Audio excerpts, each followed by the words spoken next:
adik-adik semua, ketemu lagi dengan Kak Febri di channel pembelajaran Sigma Smart Study. Kali ini kita akan membahas materi biologi untuk kelas 10 SMA yaitu Plante atau Kingdom Tumbuhan. Seperti biasa, Kakak ingatkan untuk yang belum subscribe, yuk di-subscribe channelnya, lalu klik loncengnya, like video-videonya, dan share kepada teman-teman kalian sebanyak-banyaknya supaya kita bisa belajar bersama dengan Sigma Smart Study, karena belajar bisa dari mana aja. Oke adik-adik, jadi sekarang kita akan membahas mengenai Kingdom Plante. Plante itu adalah tumbuhan, jadi Kingdom ini isinya itu adalah tumbuhan, di mana tumbuhan itu terbagi menjadi 3 ya. Dalam Kingdom Plante itu penghuninya ada Bryophyta atau tumbuhan lumut, kemudian Pteridophyta atau tumbuhan paku, dan satu lagi adalah Spermatophyta atau tumbuhan berbiji. Nah, kalau kalian sering dengar kata-kata Cormophyta, ya, Cormophyta itu berarti Phyta itu artinya tumbuhan. Jadi kalau belakangnya Phyta itu tumbuhan, Cormo itu berarti kormus, ya. Jadi Cormophyta itu adalah tumbuhan-tumbuhan yang memiliki kormus. Kormus itu berarti sudah memiliki bagian-bagian akar, batang, dan daun. Jadi semua anggota Kingdom Plante itu adalah tumbuhan-tumbuhan yang sudah memiliki kormus. Lumut, paku, dan tumbuhan berbiji itu sudah punya akar, batang, dan daun, ya. Kemudian Spermatophyta dibagi lagi menjadi 2, yaitu Gymnospermae, di mana tumbuhan ini berbiji terbuka, dan Angiospermae yang bijinya tertutup. Berikutnya kita lihat ya, ciri-ciri umum plante, ciri-ciri umum tumbuhan itu sudah pasti multiseluler dan eukariotik. Ya, multiseluler itu berarti dia memiliki banyak sel, dan eukariotik itu berarti membran intinya sudah ada ya. Nah, dulu beberapa tumbuhan yang termasuk Talophyta dulunya dimasukkan juga ke dalam Kingdom Plante. Phyta itu artinya tumbuhan ya, kemudian Talo itu talus. Jadi Talophyta itu adalah tumbuhan yang tidak memiliki kormus, dia hanya berupa talus saja. Jadi dia unisel. Contohnya adalah alga. Nah, dulunya alga itu masuk juga ke dalam Kingdom Plante, tapi kemudian karena dia uniseluler, alga dikeluarkan dari Kingdom Plante dan dimasukkan ke dalam Kingdom Protista, ya. Lalu yang kedua tadi eukariotik, tidak punya membran inti. Ciri ketiganya autotrof, bisa menghasilkan makanan sendiri karena dia berklorofil, jadi bisa fotosintesis, ya. Kemudian dia tadi punya kormus, akar, batang, dan daunnya sudah jelas. Jadi berarti plante itu isinya adalah Cormophyta ya, tumbuhan-tumbuhan yang berkormus, punya akar, batang, dan daun yang jelas. Selain itu, dinding sel plante juga tersusun atas selulosa. Nah, ini adalah ciri umum yang dimiliki semua anggota plante. Berikutnya kita pelajari dulu lumut dan paku ya. Jadi kenapa kakak masukkan lumut dan paku bersamaan? Karena mereka memiliki banyak kemiripan ya. Ada beberapa persamaan antara lumut dan paku. Di antaranya, keduanya sama-sama menghasilkan spora sebagai alat untuk reproduksi, sama-sama mengalami metagenesis atau pergiliran keturunan, dan sama-sama hidup di habitat yang lembab. Nah, ini adalah contoh lumut dan paku ya pada gambar. Berikutnya, kalau tadi kita sudah bahas mengenai persamaan keduanya, sekarang kita lihat perbedaan antara lumut dan paku ya. Mulai dari akarnya, coba lihat akarnya. Kalau lumut, akarnya itu disebut dengan rhizoid. Jadi dia akarnya sebetulnya bukan akar semu. Mirip dengan akar, fungsinya untuk melekat pada substrat dan menyerap hara, tapi namanya rhizoid atau akar semu. Sementara kalau paku, akarnya sudah akar sejati dan tipe akarnya adalah akar serabut. Lanjut ke batang, lumut tidak punya berkas pengangkut di dalam batangnya. Karena tidak punya berkas pengangkut, maka proses pengangkutan dibantu oleh jaringan parenkim. Sementara paku sudah memiliki pembuluh angkut, xilem dan floem. Ya, xilem itu untuk mengangkut air dan zat hara dari akar ke daun. Kemudian nanti di daun kan ada fotosintesis. Nah, floem mengangkut hasil fotosintesis dari daun menuju ke seluruh tubuh tumbuhan. Kemudian pada lumut, daun mudanya tidak menggulung, sementara pada tumbuhan paku, daun mudanya membentuk gulungan gitu ya, menggulung sehingga biasa kita sebut circinet. Nah, bentuknya seperti ini ya, ini gambarnya. Berikutnya, bentuk daun. Kalau lumut, bentuk daunnya itu karena lumut itu kecil ya, jadi biasanya daunnya itu tipis, kecil, halus, dan biasanya permukaannya dilapisi kutikula karena hidup di tempat yang lembab. Sementara paku, bentuk daunnya itu bervariasi. Ada yang kecil disebut mikrofil, ada daun besar namanya makrofil, ada daun yang steril, tidak menghasilkan spora. Jadi kalau tropofil itu untuk fotosintesis aja, bukan untuk reproduksi. Sementara kalau sporofil itu daun yang fertil, yang menghasilkan spora sehingga berfungsi untuk proses reproduksi. Nah, ini bentuknya ya. Kalau daun lumut bentuknya ya kecil gitu ya, kecil-kecil, atau kalau yang lumut hati itu tipis dan dilapisi oleh kutikula. Sementara untuk paku ada daun yang besar ya, makrofil, ada daun yang kecil, mikrofil. Kemudian kalau yang daun yang masih mudanya itu dia membentuk gulungan, menggulung ya. Tadi sudah sempat kakak singgung, namanya adalah circinet. Terus ada pula daun-daun yang disebut daun tropofil, yaitu daun yang memang hanya berfungsi untuk fotosintesis karena di bagian bawahnya tidak ada spora. Nah, kalau yang ini namanya sporofil karena di bagian bawah daunnya itu ada kumpulan spora. Kumpulan sporanya itu berupa titik-titik yang namanya sorus di bagian bawah daun. Nah, sorus itu isinya kumpulan spora. Kalau sekumpulan sorus kita sebut dengan sori. Jadi sori itu jamaknya dari sorus. Nah, sorus atau sori ini adanya di bagian bawah daun sporofil ya. Itulah sebabnya kenapa daun sporofil itu disebut daun yang fertil. Fertil itu artinya subur karena berfungsi untuk proses reproduksi. Karena di sporofil itu ada sorus yang berisi kumpulan spora. Nah, perbedaan antara lumut dan paku yang berikutnya adalah sama-sama mengalami metagenesis, tetapi fasenya berbeda nih. Kalau lumut urutannya dari spora, kemudian spora jatuh ke tempat lembab, berkembang menjadi protonema. Lalu protonema berkembang menjadi tumbuhan lumut dewasa. Nah, tumbuhan lumut dewasa ini jumlah kromosomnya N atau haploid ya. Masing-masing tumbuhan lumut akan menghasilkan antheridium yang melepaskan sel sperma dan archegonium yang melepaskan sel telur. Nah, dari spora sampai tumbuhan lumut kita sebut sebagai gametofit karena tumbuhan lumutnya ini terutama ya, itu adalah penghasil gamet, maka disebut fase gametofit. Nah, gametnya sendiri, spermatozoid dan sel telur yang masing-masing haploid, kemudian akan melebur membentuk zigot. Zigotnya itu diploid. Lalu zigot akan berkembang menjadi embrio, lalu menghasilkan sporofit. Sporofit itu nanti menghasilkan kotak spora, ya. Sementara kalau metagenesis pada paku, spora yang jatuh ke tempat lembab berkembang menjadi protalium. Nah, protaliumnya ini yang menjadi gametofit karena menghasilkan antheridium yang kemudian melepas sperma dan archegonium yang melepaskan ovum. Sperma dan ovum bertemu menghasilkan zigot yang diploid, lalu kemudian zigotnya berkembang menjadi tumbuhan paku dewasa. Ya, tumbuhan pakunya ini adalah sporofit karena dia menghasilkan kotak spora atau sporangium yang kemudian sporangiumnya ini akan membelah secara meiosis menghasilkan spora yang haploid. Ya. Jadi kita lihat nih perbedaannya. Kalau pada lumut, tumbuhan lumutnya itu haploid, jumlah kromosomnya haploid, tumbuhan lumut dewasanya ya. Sementara kalau pada paku, tumbuhan paku dewasanya itu diploid atau 2N karena hasil peleburan dari sperma dan ovum. Itu perbedaan yang pertama ya. Kemudian kalau lumut dewasanya gametofit, sementara kalau paku, tumbuhan paku dewasanya itu adalah sporofit. Jadi fase dominan pada tumbuhan lumut itu adalah fase gametofit, sementara fase dominan pada tumbuhan paku itu adalah fase sporofit, ya. Nah, keduanya sama-sama mengalami pembelahan meiosis pada saat proses pembentukan spora, baik lumut maupun paku ya.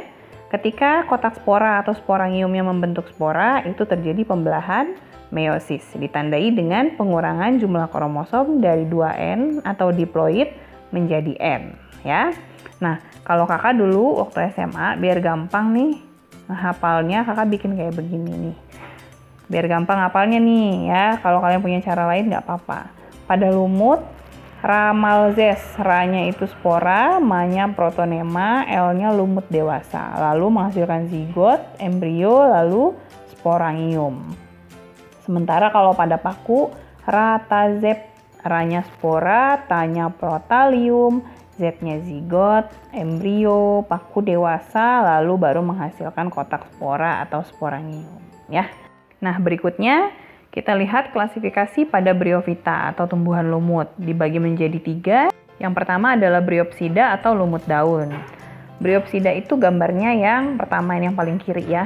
Nah, ini dia nih lumut daun ya, tubuhnya kecil, berbatang semu tegak, dan lembaran daunnya tersusun spiral. Di pangkal batangnya ada rhizoid yang bercabang-cabang dan bersepta. Contohnya adalah sphagnum. Jadi ini biasanya muncul di pinggir-pinggir selokan atau got ya. Lalu yang kedua adalah Hepaticopsida atau lumut hati. Lumut hati ini bentuknya dia lembaran, jadi nggak berbatang gitu ya. Lembaran, rhizoidnya langsung ada di bagian bawahnya. Nah, rhizoidnya ini tepat berada di bawah lembaran daunnya, tidak bercabang ya. Tidak bercabang maupun bersepta. Contohnya adalah Marchantia. Lalu yang ketiga, ini adalah Anthocerotopsida atau lumut tanduk. Bentuknya sebetulnya mirip dengan lumut hati. Tapi perbedaannya kalau lumut tanduk ada sporofit yang memanjang dan tumbuh seperti tanduk di atas hamparan gametofit atau di atas hamparan daun-daunnya itu ya. Kalian bisa lihat ini gambar yang paling kanan itu adalah lumut tanduk, yang tengah itu adalah lumut hati. Jadi mirip ya. Lumut hati dengan lumut tanduk itu mirip, hanya saja kalau lumut tanduk, nah ini dia nih, ada sporofit yang naik ke atas jadi menyerupai seperti tanduk, makanya disebut lumut tanduk. Contoh lumut tanduk ini adalah Anthoceros. Itu tadi bedanya ya, kalian bisa lihat juga gambarnya perbedaan antara ketiganya. Lalu kita lihat apa sih manfaat lumut?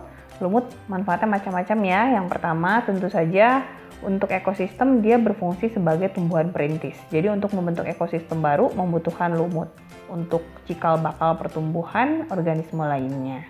Lalu untuk menyerap air juga ya, itulah sebabnya kalau di hutan itu nggak pernah banjir, nggak pernah kekeringan. Kalau di hutan sudah nggak ada lumut lagi, ya udah kita terancam nih ya. Kemudian bisa juga lumut dibuat menjadi pupuk kompos. Kalau Marchantia untuk radang hati ringan bisa jadi obat, makanya disebut lumut hati ya. Sphagnum bisa menggantikan kapas, menghasilkan parafin, asam asetat, tar, amoniak, dan lain-lain yang biasa digunakan untuk industri. Itu tadi lumut, sekarang kita ke klasifikasi Pteridophyta atau paku. Tumbuhan paku terbagi menjadi 4. Yang pertama Psiloptinae, yang kedua Lycopodidae, yang ketiga Equisetinae, dan yang keempat adalah Filicinae. Kita bahas satu persatu ya. Mulai dari Psiloptinae atau paku purba. Daunnya berukuran kecil, jadi kita sebut daunnya mikrofil ya, seperti sisik bentuknya. Kemudian batangnya bercabang dikotomi. Dikotomi itu berarti cabang-cabang dua ya, selalu bercabang dua kayak gini nih. Cabang dua lagi dan seterusnya, itu namanya cabang dikotomi. Gambarnya yang itu ya, yang pojok kiri atas, itu paku purba. Tingginya mencapai 30 cm sampai 1 meter. Tidak punya pembuluh angkut, jadi peralihan antara lumut dan paku ini ya, makanya disebut paku purba. Batangnya berklorofil, warnanya hijau, jadi bisa fotosintesis. Contohnya adalah Psilotum dan Rhynia. Lalu berikutnya yang kedua Lycopodidae atau paku kawat. Gambarnya yang kiri bawah ini ya. Daunnya kecil-kecil juga, tersusun rapat. Sporangiumnya ada pada sporofil yang tersusun membentuk strobilus. Strobilusnya berbentuk kerucut, makanya mirip dengan pohon pinus. Jadi dia disebut pinus tanah ya, karena memiliki strobilus berbentuk kerucut pada bagian ujung batangnya. Contohnya adalah Lycopodium.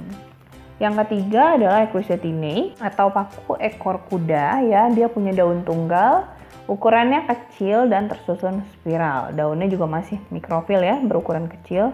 Batangnya juga berwarna hijau dan beruas-ruas. Sporangiumnya terletak di dalam strobilus yang juga berbentuk kerucut. Contohnya adalah Equisetum, gambarnya yang kanan atas ya. Yang keempat Filicinae atau biasa kita sebut paku sejati. Nah, yang ini daunnya sudah berukuran besar atau yang biasa kita sebut daun makrofil. Daun mudanya menggulung ya, namanya tadi circinet. Kemudian sporangiumnya terdapat pada sporofil atau daun yang menghasilkan spora yang tadi kita sudah lihat di bagian bawahnya ada bintil-bintil ya. Nah, contohnya Marsilia crenata dan Asplenium nidus. Berikutnya, berdasarkan jenis sporanya ada juga nih. Jadi pembagian paku bisa juga dibagi berdasarkan sporanya, terbagi menjadi 3, yaitu paku homospor, paku peralihan, dan paku heterospor. Pada paku homospor, dia disebut berumah satu. Kenapa? Karena spora dihasilkan oleh satu macam tumbuhan saja ya. Jadi setiap tumbuhan menghasilkan spora jantan dan betina, di mana spora jantan dan betina tidak bisa dibedakan. Makanya disebut homo. Homo kan sama ya, sporanya sama persis. Contohnya adalah Lycopodium. Kalau paku peralihan masih berumah satu juga, satu tumbuhan menghasilkan semua spora, tapi spora jantan dan betinanya sudah berbeda bentuk. Ya, kalau homospor kan tadi sama persis. Nah, kalau paku heterospor, dia berumah dua. Jadi ada tumbuhan jantan, ya, ada paku jantan, ada paku betina. Spora jantan dan betinanya juga sudah bisa dibedakan dengan jelas. Contohnya Marsilea crenata dan Selaginella. Kalau kakak dulu ngapalinnya biar gampang gini, lemas. Bukan gini tulisannya. Jadi L Lycopodium, E Equisetum, M-nya Marsilea, dan S-nya Selaginella. Jadi biar hafal urutannya homospor, peralihan, dan yang terakhir dua ini adalah yang heterospor ya. L-nya Lycopodium homospor, E-nya peralihan, MAS-nya Marsilea dan Selaginella itu adalah paku heterospor ya. Nah, ini kalau metagenesisnya. Nah, yang ini metagenesis paku peralihan nih. Ini udah kakak coret-coret ya. Jadi kalau paku peralihan itu kan dia berumah satu nih, sporangiumnya cuma satu nih. Tapi sporanya ada dua, ada spora jantan dan ada spora betina yang kemudian akan tumbuh menjadi protalium jantan dan betina. Tapi kelak kotak sporanya cuma satu lagi ya, karena dia berumah satu. Tumbuhan pakunya cuma satu macam, nggak ada paku jantan, nggak ada paku betina ya. Sporangiumnya nanti menghasilkan spora jantan dan betina yang sudah bisa dibedakan. Nah, bedakan ini kalau yang metagenesis paku heterospor. Udah banyak coretan ya. Nih, kalian lihat ya. Kalau yang heterospor itu kan tumbuhannya sudah berumah dua. Jadi tumbuhan pakunya itu ada yang mikrosporofil ya. Sporofilnya ada yang mikro itu jantan dan ada yang sporofil makro atau makrosporofil. Jadi ada yang jantan, ada yang betina. Tumbuhan pakunya ini nanti menghasilkan sporofil jantan dan betina yang kemudian menghasilkan spora jantan dan betina gitu. Jadi beda nih. Kalau heterospor ada dua macam sporofilnya, daun sporofilnya ya, ada daun sporofil jantan dan ada daun sporofil betina. Nah, itu tadi ya pembagian tumbuhan paku berdasarkan jenis-jenis sporanya. Selanjutnya kita masuk ke spermatofita atau tumbuhan berbiji. Tumbuhan berbiji adalah tumbuhan yang menghasilkan biji sebagai hasil dari fertilisasinya. Kemudian tumbuhan berbiji ini terbagi menjadi dua, yaitu gimnosperme atau tumbuhan berbiji terbuka dan angiosperme, tumbuhan berbiji tertutup. Perbedaannya yang pertama, tentu saja pada bijinya. Gimnosperme bijinya tidak ditutupi oleh daun lembaga atau tidak ditutupi oleh daging buah ya. Jadi bijinya, nah ini daun lembaga, terus ada biji lagi, terus daun lembaga lagi. Jadi gitu aja, daun lembaganya itu cuma menyertai saja, bentuknya seperti itu. Sementara pada angiosperme bijinya ditutupi oleh daun lembaga yang kelak akan berkembang menjadi daging buah. Jadi daging buah itu menjadi cadangan makanan untuk si bijinya itu ya. Kalau alat reproduksinya gimnosperme pakai strobilus. Strobilus itu berumah dua, jadi setiap strobilus cuma punya satu gamet, jantan atau betina saja. Kalau angiosperme alat reproduksinya bunga, monoceus ya, bunga ini satu bunga punya dua gamet. Akarnya kalau gimnosperme tunggang, kalau angiosperme bisa tunggang atau serabut. Batang gimnosperme sudah pasti berkambium, kalau angiosperme berkambium atau ada juga yang tidak. Daun gimnosperme sangat beraneka ragam, ada yang tebal, sempit, kaku, atau tipis lebar. Sementara angiosperme sebagian besar daunnya lebar dengan pertulangan daun sejajar atau menyirip atau menjari. Fertilisasi gimnosperme itu tunggal ya, jadi cuma sel sperma membuahi sel telur membentuk zigot ya. N ketemu N jadinya zigot yang 2N atau diploid. Seperti ini kira-kira skema fertilisasinya ya. Jadi konus betina itu nanti akan menghasilkan sel telur, lalu konus jantan, strobilus jantannya menghasilkan polen dan sel telur melebur menghasilkan biji ya, biji yang diploid. Lalu kalau angiosperme itu fertilisasinya ganda. Kenapa fertilisasinya ganda?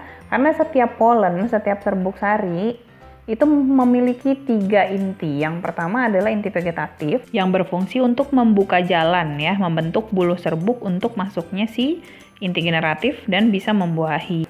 Lalu ada 2 inti generatif. Nah, 2 inti generatif ini nantinya akan membuahi ovum dan inti kandung lembaga sekunder. Jadi di dasar putik itu ada yang namanya ovulum atau ovarium yang memiliki 8 inti ya. Intinya ada 8 nih. Apa saja?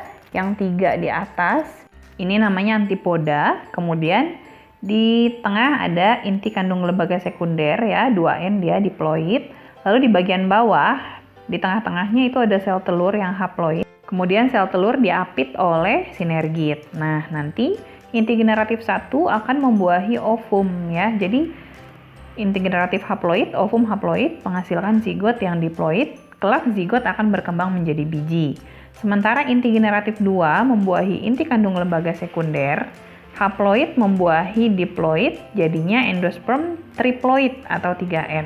Kelak endosperm ini akan menjadi daging buah ya. Fungsinya adalah sebagai cadangan makanan. Nah, berikutnya ini adalah klasifikasi Gymnospermae dan Angiospermae. Kalau Gymnospermae terbagi menjadi 4, yaitu Coniferae, Cicadophyta, Ginkgophyta, dan Gnetophyta. Coniferae ini adalah tumbuhan berkayu yang tingginya bisa mencapai puluhan meter dan bijinya tersusun dalam konus. Contohnya adalah pohon pinus yang biasa banyak di hutan-hutan pinus ya. Lalu yang kedua adalah Cicadophyta atau biasa kita sebut sikas. Dia tidak bercabang, bentuknya mirip dengan pohon kelapa sawit ya, memiliki daun yang majemuk dan dia berumah dua. Contohnya adalah sikas rumpi atau pakis haji. Yang ketiga Ginkgophyta, ini pohonnya sudah langka, yang tersisa tinggal ginkgo biloba saja.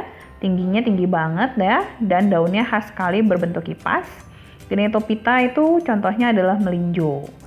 Nah, kemudian kalau Angiospermae terbagi menjadi monocotyledone dan dicotyledone, di mana monocotyledone itu bijinya berkeping 1, kalau yang dicotyl itu bijinya berkeping 2. Kemudian monocotyl terbagi-bagi lagi menjadi beberapa famili, begitu pula dengan dicotyl ya, terbagi-bagi lagi menjadi beberapa famili. Nanti video ini bisa kalian pause ya, kalian bisa catat semuanya ini kalian catat supaya catatan kalian lengkap. Nah, selanjutnya beberapa manfaat Gymnospermae adalah sebagai tanaman hias, contohnya pakis haji, lalu untuk jadi sayuran, contohnya melinjo, untuk jadi obat-obatan atau suplemen, serta sebagai bahan baku kertas dan pembuatan korek api.